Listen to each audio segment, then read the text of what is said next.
ஒருவனிடம் அச்சம் கொண்டால்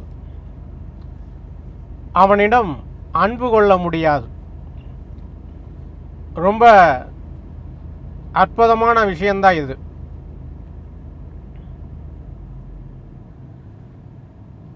ஒருத்தரை நீங்கள் பகைச்சிட்டிங்கன்னா அவங்கக்கிட்ட நீங்கள் அன்பு வைக்கிறதுங்கிறது சாத்தியமில்லாதது.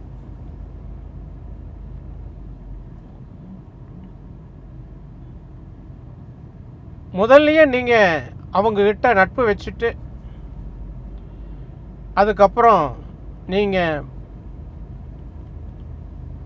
அவங்கள பகைச்சிட்டிங்கன்னா மறுபடியும் அந்த நட்பு நீடிக்காது. அதே நேரத்தில் அவங்க மேலே இருக்கக்கூடிய அன்பும் மாறிடும். முதல்ல நீங்கள் எப்படி அன்பாக இருந்தீங்களோ அதுக்கப்புறம் பயம் வந்துருச்சுன்னா அன்பு மாறிடும்.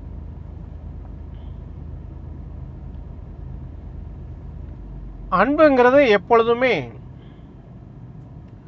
ஒரு மனுஷனுக்கு இயல்பாக வர்றது. அதை யாராலையும் கொடுக்க முடியாது.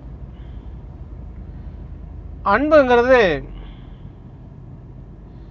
உதட்டளவில் இருந்து வர்றதல்ல, அது உள்ளத்திலிருந்து வர்றது. ஒருத்தர் மேலே பயம் வந்துருச்சு அப்படின்னு சொன்னால் அவங்க மேலே அன்பு செலுத்த முடியாது. ஏன்னா அன்பு விலை மதிப்பு இல்லாதது. அன்புக்கு நிகரானது இந்த உலகத்தில் வேறு எதுவுமே கிடையாது. அப்படி இருக்கும்போது ஒருத்தர் மேலே பயங்கிற எண்ணம் உங்களுக்குள்ளே வந்துருச்சுன்னா அவங்கக்கிட்ட அன்பு செலுத்த முடியாது. ஏற்கனவே அன்பு செலுத்தி நீங்கள் அவங்களோட நட்பு வச்சுருந்தாலும் அவங்கக்கிட்ட அச்சங்கிற ஒரு விஷயத்தை நீங்கள் பார்க்கும்போது மீண்டும் அந்த அன்பை செலுத்துறது அப்படிங்கிறது முடியாத ஒரு விஷயந்தான். அதனால் எப்பொழுதுமே நீங்கள் வாழ்க்கையில் மற்றவங்களை பார்த்து பயப்பட வேணுங்கிற அவசியம் கிடையாது. ஒருத்தர் உங்களுக்கு பிடிக்கிறாங்க அல்லது பிடிக்கலைங்கிறத விட உங்களுடைய மனசு என்ன சொல்லுதோ அதுபடி செய்கிறது தான் சரியாக இருக்கும்.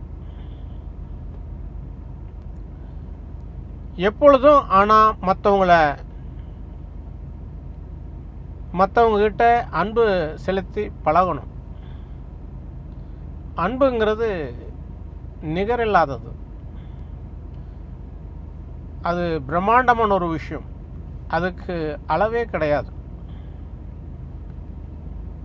மதிப்பே இல்லாதது. அது மதிக்க முடியாதது. ஏன்னா அன்பு தான் இந்த உலகத்தை ஆள முடியும். அன்பு இல்லாமல் வாழ முடியாது. ஒருத்தர் மேலே நீங்கள் பயம் வந்துடுச்சு அப்படின்னு சொன்னால் உங்களுக்கு அவங்கக்கிட்ட இருந்து ஒதுங்கி இருக்கிறது நல்லது தான். அதுக்காக மற்றவங்கக்கிட்ட அன்பு செலுத்தக்கூடாது அப்படிங்கிறதெல்லாம் கிடையாது. அன்பு தான் இந்த உலகத்தை எப்பொழுதுமே ஆட்சி செய்ய முடியும், அதிகாரம் அல்லங்கிறத நினைவில் வச்சுக்கணும். அப்போ தான் நீங்கள் வாழ்க்கையில் சிறப்பான மனிதராக இருக்க முடியுங்கிறது தான் உண்மை. நன்றி.